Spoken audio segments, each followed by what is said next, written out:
Sinabi po ni Senator Erwin Tulfo, wag daw ako masyadong hot doon sa flood control investigation. Ang sabi niya, relax lang daw ako. So mistake number 1, hindi po ako yung hot at hindi po ako yung hindi nagre-relax. Ang ating pong mga kababayan, every single Filipino has asked for an accounting of the biggest corruption scandal in our country in history, involving not billions, not tens of billions, not hundreds of billions, but it involves trillions of pesos. Dahil every year po lampas 5 trillion pesos ang ating budget, and since 2023, 1 trillion more or less sa DPWH pa lang na infrastructure, more or less 1/3 doon ang flood control, yung pa lang na imbestigahan. So when you tell us, Senator Erwin Tulfo, relax ka lang, grabe ang init ng ulo mo pag sa programa mo sa TV at radyo, 2-3 tao kausap mo, problema ng mag-asawa, tama yon. Kasi those are real lives and real problems.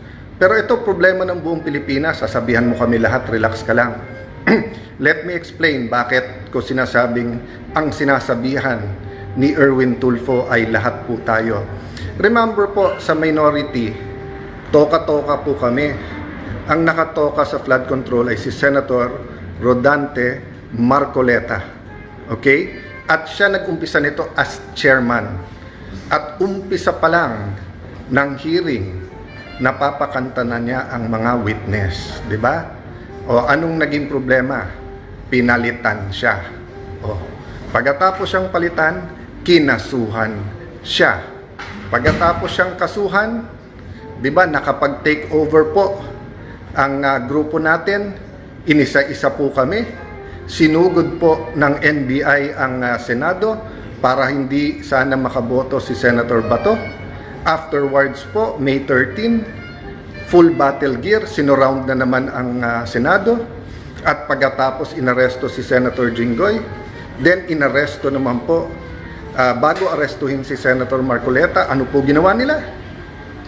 Pinilit na hindi maka-hearing ang Blue Ribbon Committee kahit tumuloy. So my point is, I have to step in. Kinulong na nila yung tao Hindi man pwedeng sa minority, hindi man pwede sa Senado, si Senator Lacson at si Senator Erwin Tulfo na lang ang siyang mamahala sa flood control, tapos may pasahan sila ng bola sa DOJ at Ombudsman at pipiliin lang nila yung witnesses, pipiliin lang nila kung sinong gusto nilang ipakulong at hindi. Samantalang ang linaw-linaw, sabi ni Senator Lacson, walang mastermind. Sinabi naman ni Ombudsman, meron. O tapos ipagbibintangan nila yung Duterte administration. Ever since po, and in many countries, sa bidding at infrastructure may anomalya. But the magnitude at paano nila naging systematic, and then paano nagkaroon ng ganat kalaking ghost projects during this time, tapos paano nila binabago-bago na ganun karaming ghost, ganun hindi. Tapos yung factual lang ngayon na mag-accounting lang di ba? Wala pa. So mistake number 1 na parang palabasin ni Erwin Tulfo. Relax lang tapos. Okay, mistake number 2. Ang sabi po niya, araw-araw nag-impeachment. So paano mag-hearing?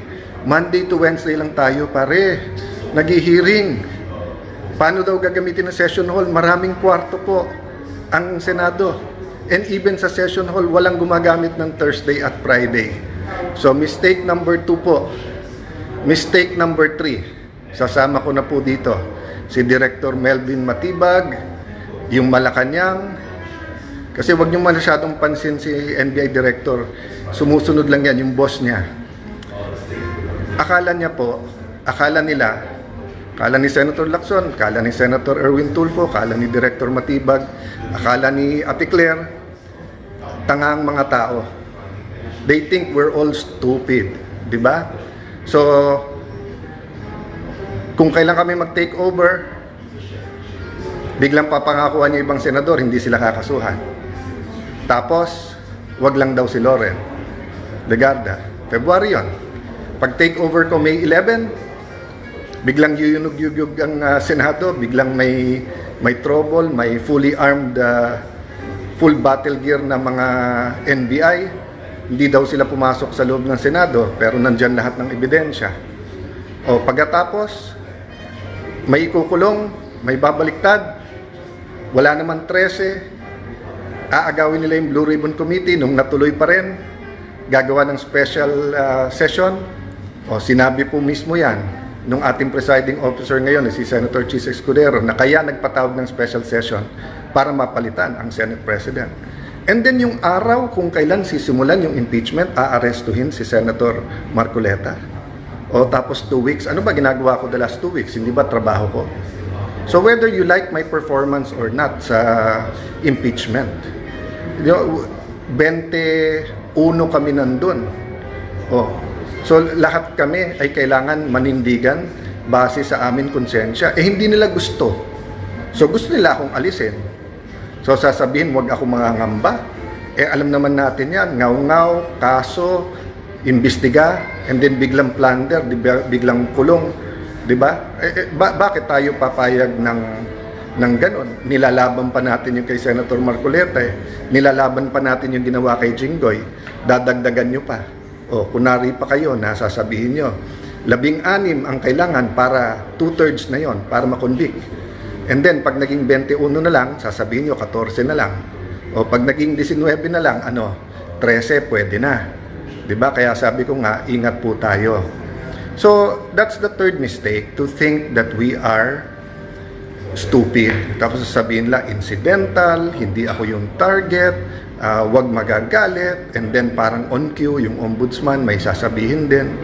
So, mga kapatid, kung gusto nilang manggipit, gusto lang gamitin lahat ng puwersa ng gobyerno, gamitin nyo. Pero yung just because print ng traditional media, nire-report yung sagot nyo, hindi ibig sabihin naniniwala yung tao. Di ba?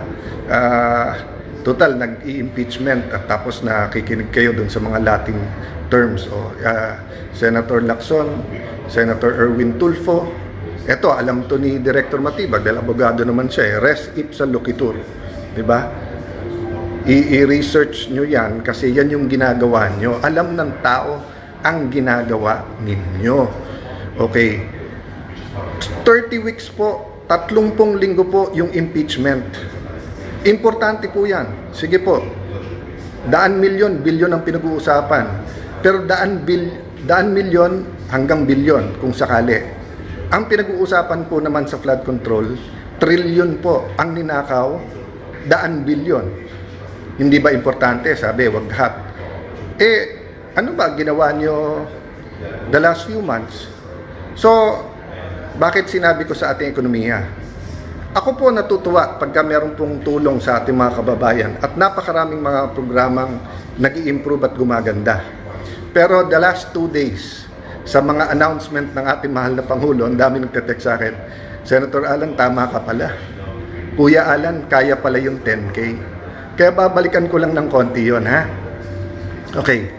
2020, nung nagkaroon tayo ng pandemic, tayo po ang nagkaroon ng pinakamatagal na lockdown sa buong mundo. Ang problema po sa lockdown, marami pong no work, no pay. At marami din po, isang kayod, isang tuka. Diba? Halimbawa, mga tricycle driver natin, kapag hindi sila lumabas, wala silang kakainin. So, upon the recommendation of one big businessman, si Sec Sunny Dominguez ng DOF, sa pagpupulong-pulong namin, kinausap ko po yung mga congressman, nagkaroon tayo ng package, yung Bayanihan 1, 10K po yon, 2 gives of 5K.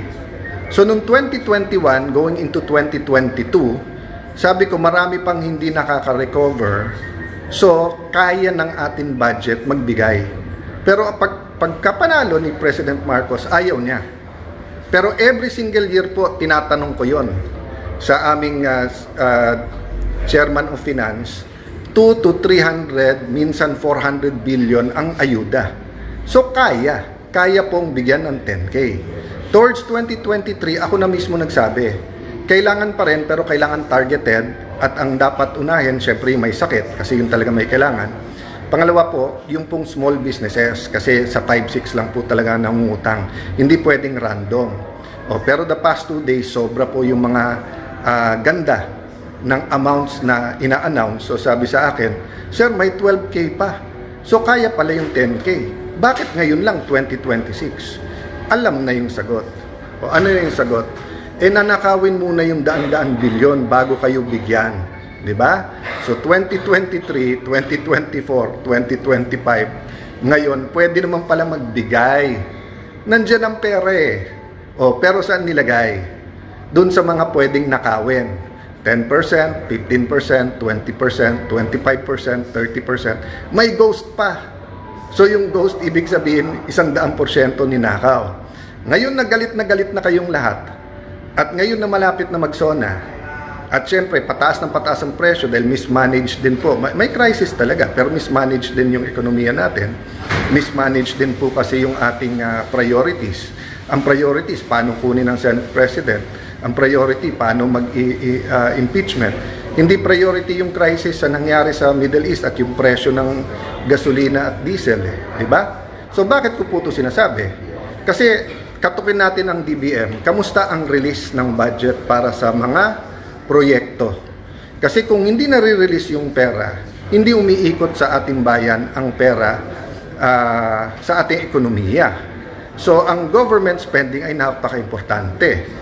Tapos a-announce ka ng ayuda, which is maganda, pero nanakaw na yung malaking halaga and then mangungutang ka ng malaki, magbebenta ka ng gold, magbebenta ka ng mga property ng gobyerno kung kailan baksak yung presyo, tapos kung kailan mataas, wala na sa'yo.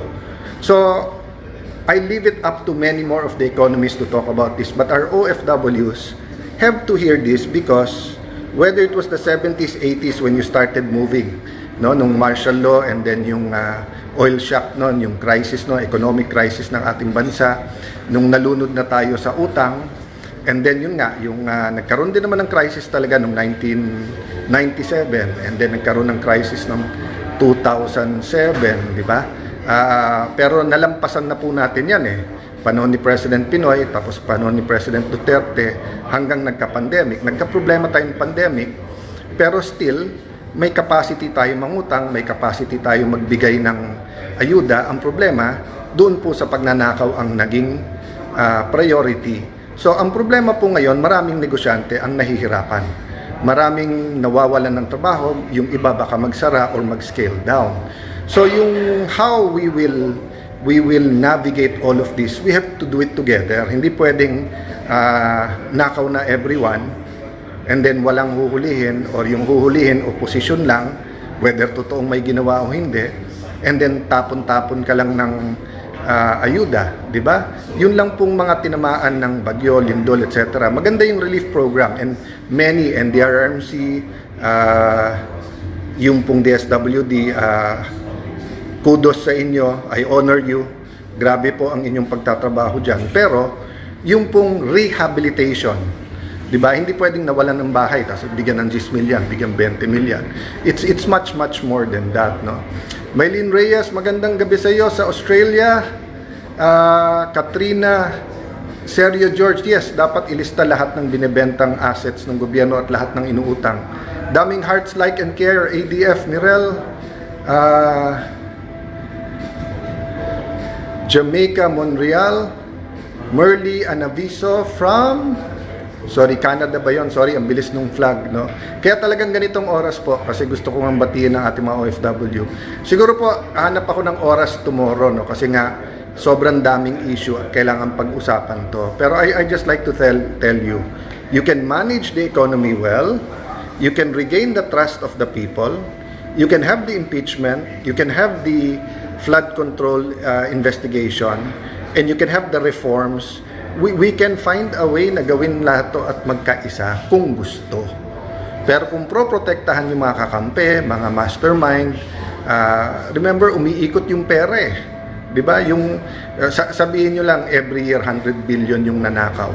So, sabihin mo binulsa yung 90. Yung 10 billion na umiikot, grabe po yan. Ha? Thank you, Bong Javier.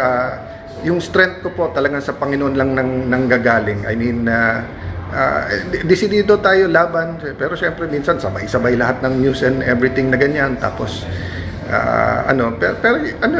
how will our country change if we don't point out anong mistake at paano tayo lalaban, di ba? Ay, maganda buhay ko personally if hindi ako nag-take over nung May 11 at tahimik lang ako. Ba't kawawa naman ang ating bayan? Kawawa naman ang ating mga kababayan? Kawawa naman yung mga nawawalan ng trabaho. So guys, faith moves mountains. Prayers bring us together. May solusyon parati yan, may reform yan. We're at a crossroads, so we have to help each other.